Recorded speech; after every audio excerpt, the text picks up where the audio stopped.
We are back with a brand new season of the Premier League, Baba, and everyone can catch every single game live from everywhere. All you need is your phone at 69 Rand. Subscribe to Showmax Premier League. Yeah, mfethu mina at least now I can say ukuthi Sundowns lengiyazi. Yeah. I don't care ukuthi Mbabane Swallows sibona football yabo, quality players and all of that, because what is important is ukuthi ngibone Sundowns the last two games abo badlala ne Stellenbosch, I was not impressed at all. But today looking at them badlala the way Sundowns ngiyazi ngakhona, mina I feel ukuthi yazini engathi coach ushuthi njoba ngisho last ngathi bazombeheza batenda ukuthi mamina la wenza lento yakho le engathi sizokhomba ikhe. Yeah, so mfethu amele ngibe nevar kuwe. Well done to Sundowns singiqale lapha, but did they play against a weaker position? I need to be honest. Udlalile eSwazini mfethu. Yazi Mbabane, I know they were strongest. Bona nale team besidlala kuyiMalanti Chiefs. Ibo were strong, but coming to this game today, they never show up. I don't think they had a shot on target in Kulmanje Mbabane. They never had their fin. Sundowns combine. Sundowns had all the space to play the game. Mbabane space combined very well. But pockets, they play the way they wanted actually. Right, they play the way Sundowns used to play. Just that I was a bit disappointed second half with battling a side like Mrena, a coach from Mrena running gulela side, going behind the defense and cross the ball. Running behind the defense and nanking about the crosses any police ball. How many crosses that the Pamwe party? Yes, well done to, I need to be honest, to Allende. Man of the match for me in this game. Combined very well between the defense yake Namatheka's work. He never lose the ball. Also, I need to be honest, give credit na Mrena kule game udlalile. Ngizobanje nevar. Ribeiro is very talented decision making. He made things happen today. Look at the goal he scored. Take somebody on, Fetu. Good finish from him. Yeah. But all in all, overall performance Sundowns very professional. We need to be honest. Never very, very dominant from East Sundowns as an issue. They hardly lose the ball. They show good the opposition a week. But what do you think of Olunjongo Mabuya? Because the player has been out for a long time, and to seeing him today, they are performing a corner. I think for me, midfield. For me, if disappointed, it's a competitive game. Uzofuna ukufaka abomkhulisi whereby bamlwele kanjalo kushuthi yabayuza mfethu mdlalisi umkhulisi kule game umkhulisi I reference mangekho umkwena ukhona umkhulisi, that's me. Ombule as well mangekho umkhulisi ulo Allende Umbule can come, even noma ngabe umkwena Umbule can come and play. So those players akumelanga wayuse whereby makuntswembu you gonna come and play them. You need them for match fitness and confidence as well. So credit to those players, to these players. Mabuyidlalile, but I need to be honest. What position is he playing exactly? Because I recommend whether he's in Europe or national team as a coach, I need to look at you a specific position. A position I No, Mabuya I think he's a all-rounder, because he can play as a striker, he can play as a deep number 6. Because today I think he was playing in the middle right, where he was supporting Morena all the time going forward. And I think for me, he played very well after a long time not seeing him. And it was also good to see Umkhulisi is one of my favorite players. And I even call him Shafi because he had to lose the ball. And seeing him, Atola Ichanzangenala fielding, like I was so happy. And say at least he has done something.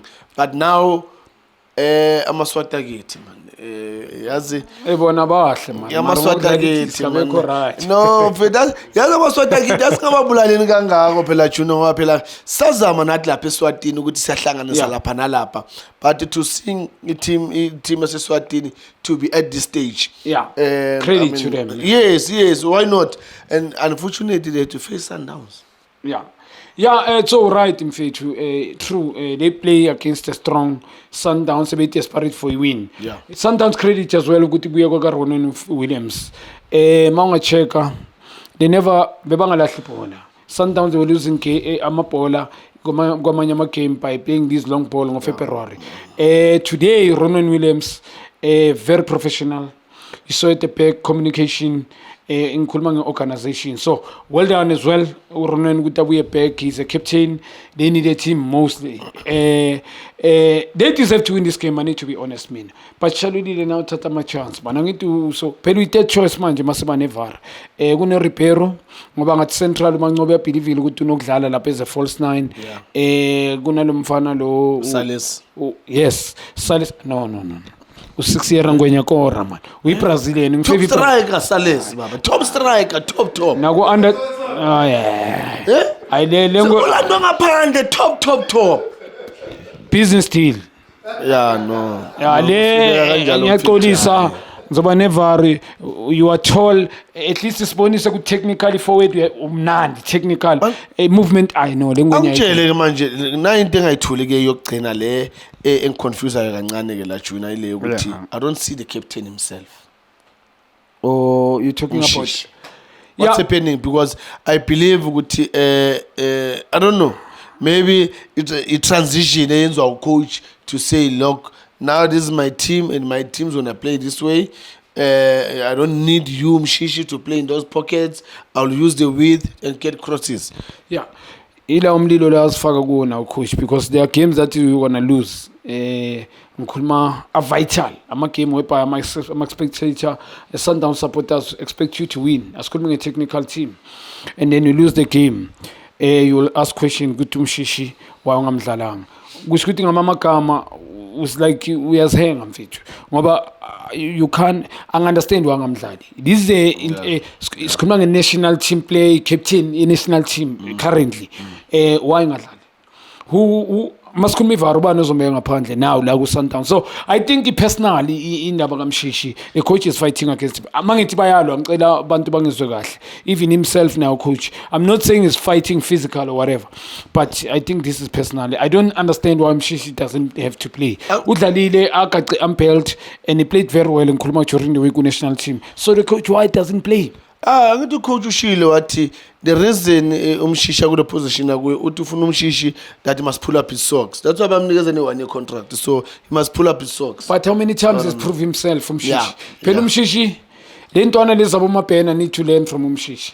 Abomshishi they playing experience now. Yes, energy they use mostly but so sekumqondo kubomshishi. So yini kumele Mshishi has won many things. As a coach, you need Mshishi. Like you like it or not. Each team kuzijele, ngikhuluma nge-attack yakho, you need Mshishi. So coach is just making excuses. Ukuthi mela pull up ama socks. Uprovani kuyo coach. Because the only person need to prove himself uyimanqoba mncidi ku Sundowns. He's never proved himself as a head coach. Yena kasho ukuthi kunento ayifilayo. I think kubomshishi amanye ama coach yiwo njengaba bomanqoba ngiphinde ngiba question ngathi kunzima ucoach ama big guns yabo yila ama coach makumela coach umuntu njengobig njengomshishi abe ne problem ukuthi okay lo ngizomcoacha kanjani he has achieved a lot ngizomtshelana so but it doesn't have to be that way because umncede umshishi lo coach ngikhuluma kwamanye ama game but well done to Sundowns professional and well play well deserved. But ngifuna ukubabona manje maba ngibonile during the week they playing Betway Premiership and they're going to be tested but against SuperSport United but the way badlale ngakhona namhla well done to Reyners as well coming in scoring his good first touch and good goal as well. Yeah, no, well done to Masandawana. Kabuyelo badlalile ekhaya officially bekuyi home yeMbabane Swallows but naku ke amasandawana winile. Well done Kabuyelo, well done to the coaches. Yeah, no namanje bafethu correct to 7 phezulu ayisiyanibongisa. Thank you.